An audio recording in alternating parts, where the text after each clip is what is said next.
नमस्कार दोस्तों, संगम YouTube channel पर मैं पुष्पराज सिंह आप सबका हार्दिक स्वागत करता हूं।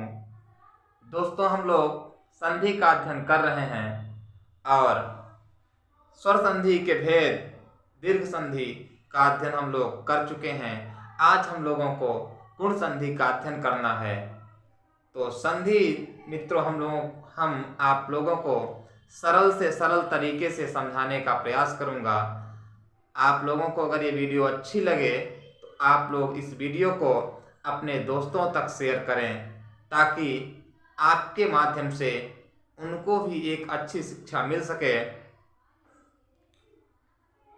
तो चलिए, समय को व्यर्थ न करते हुए आज हम लोग अपनी कक्षा को प्रारंभ करते हैं। तो चलिए, मैं आप लोगों को गुण संधि की ओर लेकर के चलता हूं। तो मित्रों, देखिए, यहाँ मैंने गुण संधि का सूत्र लिखा है।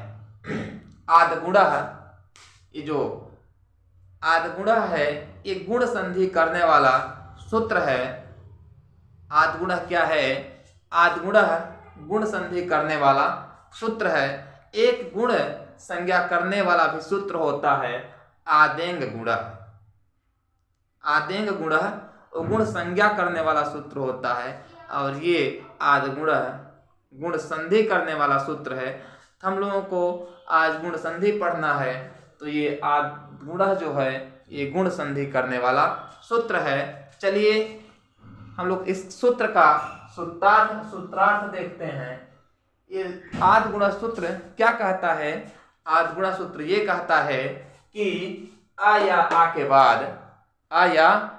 के बाद ह्रस्व या दीर्घ ई उ री ली आए तो दोनों के स्थान पर क्रमशः ए ओ अर अल हो जाता है। मतलब ये कह रहा है कि पहले पद में आ हो या आ हो। संधि में दो पद होते हैं, तो एक पूर्व पद होता है, एक उत्तर पद होता है। तो पूर्व पद में आ हो या आ हो, और उत्तर पद में ई हो, उ हो, री हो और ली हो, तो उनके स्थान पर क्रमशः ए ओ अर अल हो जाते हैं। देखिए, यहां मैंने लिखा है कि आ या आ प्लस ई या ई बराबर ए।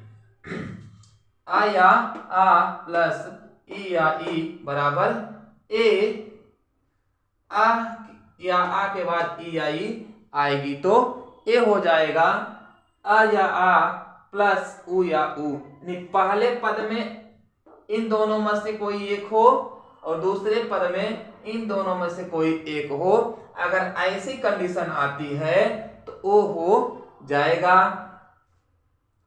आ या आ, री या री, पहले पद में इन दोनों में से कोई एक हो, दूसरे पद में इन दोनों में से कोई एक हो, तो इन दोनों के स्थान पे अर आदेश हो जाएगा। पहले पद में इन दोनों में से कोई एक हो, दूसरे पद में ये ली हो, तो इन दोनों के स्थान पर अल आदेश हो जाएगा। ठीक है। आ प्लस ई आएगी तो ए होगा। अल आ प्लस उ आएगा तो ओ होगा, और आ प्लस री आएगी तो अर होगा, और आ प्लस ली आएगी तो अल होगा। चलिए, अब हम लोग उदाहरण की ओर चलते हैं। यहां मैंने कुछ उदाहरण लिखे हैं आप लोगों की सुविधा के लिए। देखिए, पहला उदाहरण है उपेंद्र। उपेंद्र है, जब हम उपेंद्र का संधि विच्छेद करेंगे तो होगा उपधन इंद्र। उपधन इंद्र। अब देखिए मित्रों, यहां उप के प में आ है और यहां इंद्र में ई है। ठीक है। अब आ के बाद ई आ गया, आ प्लस ई आ गया।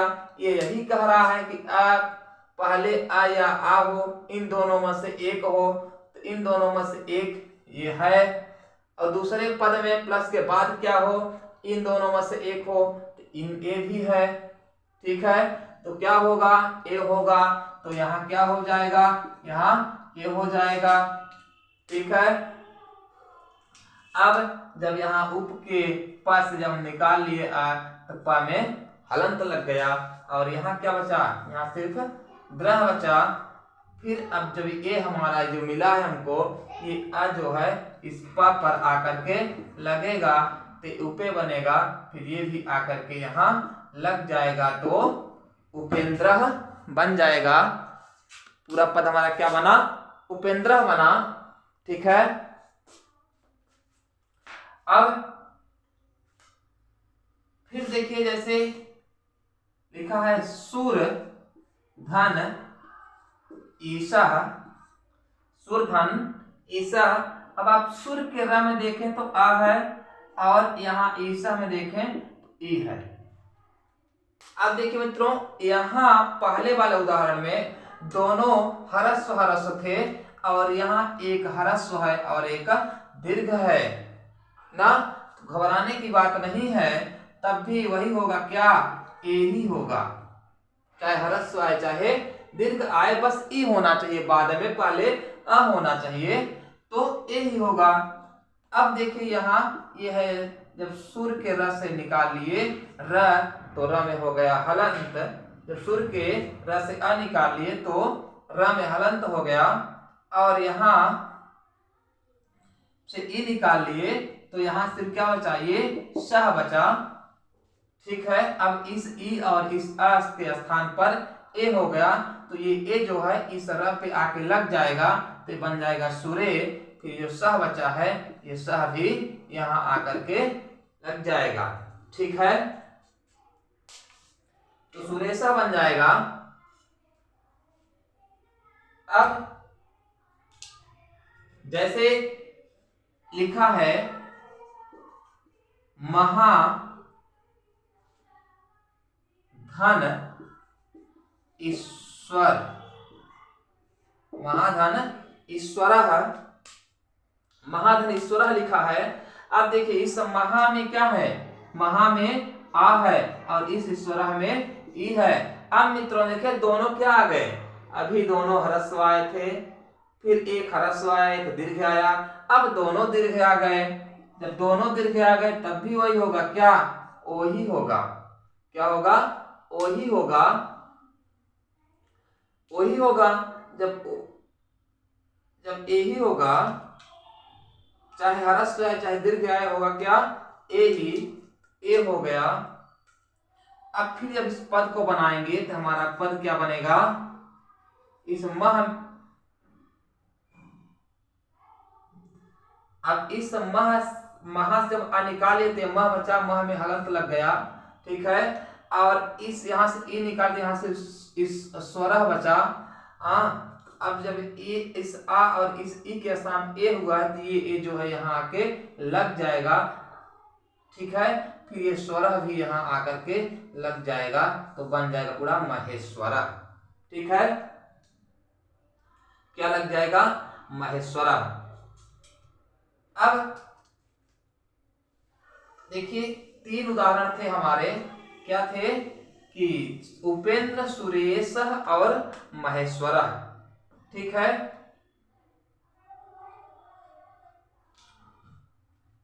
फिर अब आप देखिए अगला उदाहरण क्या है।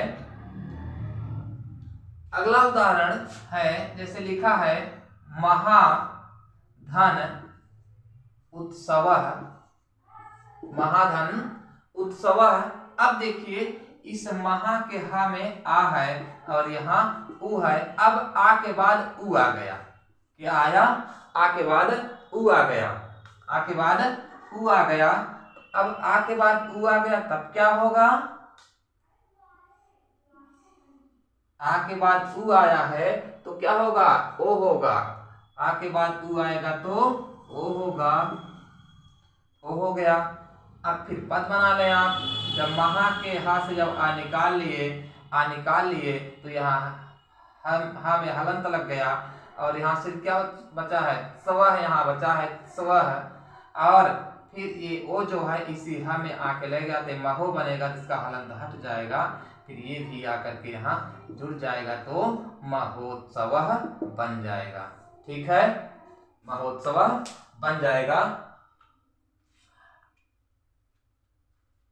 फिर देखिए अगला उदाहरण लिखा है, सूर्य धन उष्मा, सूर्य धन उष्मा। अब इसमें आ है और यहाँ उ है, अब ये दोनों मिल करके क्या होगा, वो हो जाएगा ना। और फिर जब पद बनाएंगे आप तो हो जाएगा ये सूर्योष्मा। क्या होगा, सूर्योष्मा, ये पद बन जाएगा।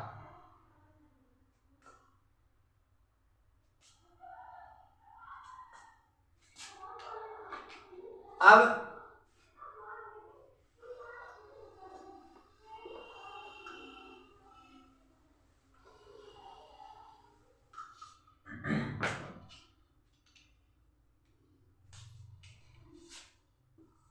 इसे लिखा है नील धन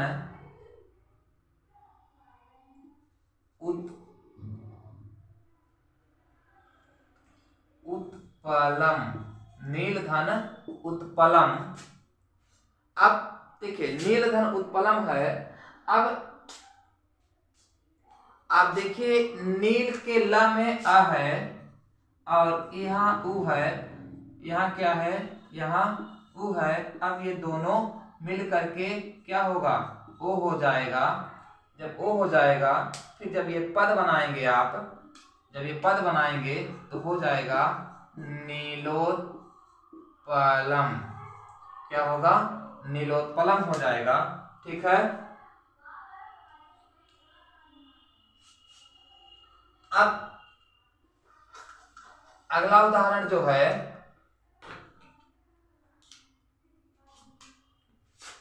लिखा है महाधन क्या है, ऋषि, महाधन ऋषि। अब देखिए महा में महा के हा में आ है और यहाँ री है। ठीक है, अब देखिए एक आ के बाद री आ गई, आ के बाद री आ गई। तो जब आ के बाद री आई तो देखिए आ या आ के बाद री आएगी तो अर होगा। तो यहाँ क्या होगा, यहाँ अर होगा। ठीक है, अर हो गया यहाँ। अब फिर जब इसको बनाएंगे पद, इसको जब पद बनाएंगे तो ये जो महा है, महा के जब हा से हम आ निकाल लेते हैं, महा में हलंत लग जाएगा। ठीक है, फिर जब ये आ करके यहाँ जुड़ेगा, इसका हलंत हट जाएगा तो मह हो जाएगा। फिर जो हमारा यहाँ ये बचा है इसको भी हम आप ले आकर के यहाँ लगा लेंगे, ये हो जाएगा। फिर जो ये र बचा है आधा, ये र भी यहाँ हो जाएगा तो क्या बनेगा, महर्षि बन जाएगा। क्या बन जाएगा, महर्षि बन जाएगा। ऐसे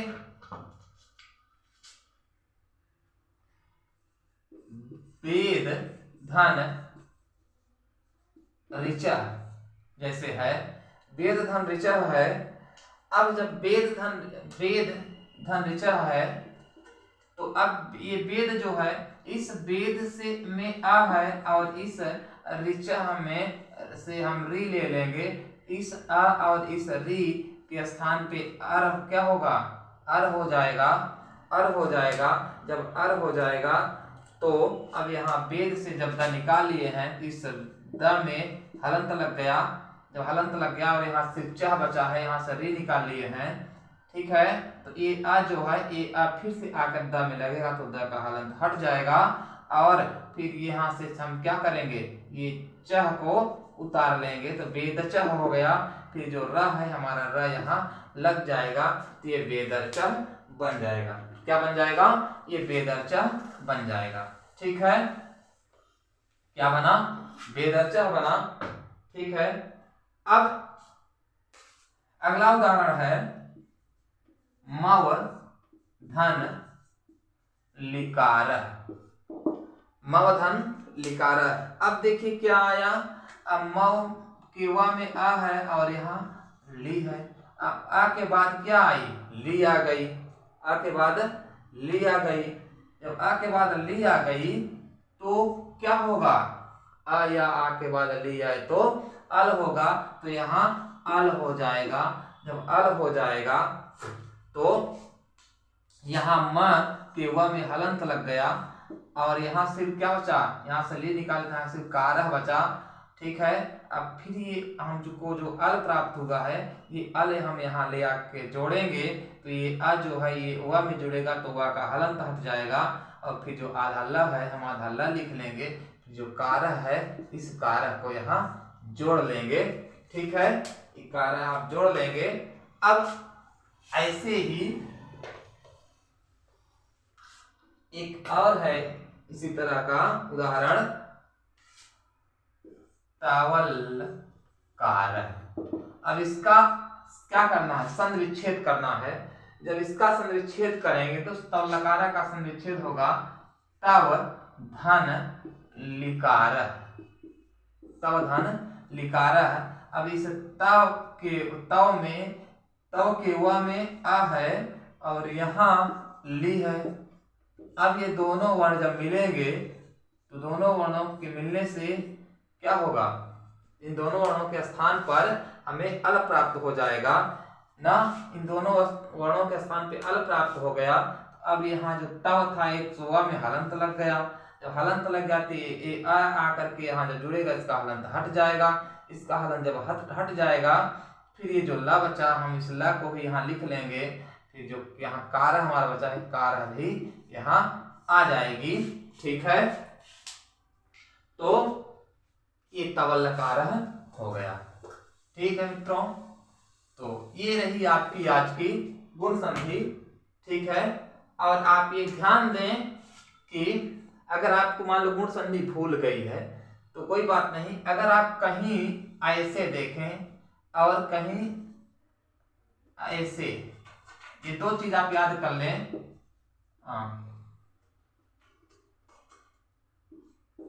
ये ओ और ए की मात्रा आप कहीं देखें और वहीं से पद अलग अगर होता रहे, ठीक है, तो आप वहां पर क्या कहते हैं? गुण संधि लगा सकते हैं। जैसे आपसे दे दे नरेशः, क्या दे दे? नरेशः दे दे और पूछे नरेशः में कौन संधि है? कौन संधि है? तो देख लें आप, अगर पद यहाँ से अगर अलग हो रहा है, कहाँ से? जहाँ से ए की मात्रा लगी है, अगर यहाँ से पद अलग हो रहा है तो आप नरेशः बिना किसी डर के लगा सकते हैं। नरेशः में आप गुण संधि बिना किसी डर के लगा सकते हैं। 100% आपकी सही हो जाएगी। ठीक, यहाँ से देखिए अलग भी होगा, नरधन ईसह, इसका संधि विच्छेद होगा। जैसे आपसे दिया रहे कि क्या दिया रहे? गंगोदकम रहे। ठीक है, तो अब देखिए यहाँ ए है, यहाँ ए है। अगर ऐसी कंडीशन रहे और यहीं से अगर पद अलग होता रहे तो आप इसमें गुण संधि बिना डर के लगा सकते हैं। आपकी ये संधि पूरी तरह से सही होगी, इसमें कोई दो राय नहीं है। देखिए यहाँ से अलग भी होगी, गंगाधन उदकम इसका संधि विच्छेद होगा। तो दोस्तों आज के लिए इतना ही। फिर अब मैं अगली वीडियो में आप लोगों के साथ जो है क्या लेके आऊँगा? दीर्घ संधि हो गई, गुण संधि हो गई। अब अगली संधि जो है, अगली संधि का नंबर है वृद्ध संधि का। अब हम वृद्ध संधि के साथ आप लोगों से मिलेंगे। तो चलिए आज के लिए इतना ही। नमस्कार दोस्तों। अब अगली वीडियो का अब चलिए हम तैयारी करें।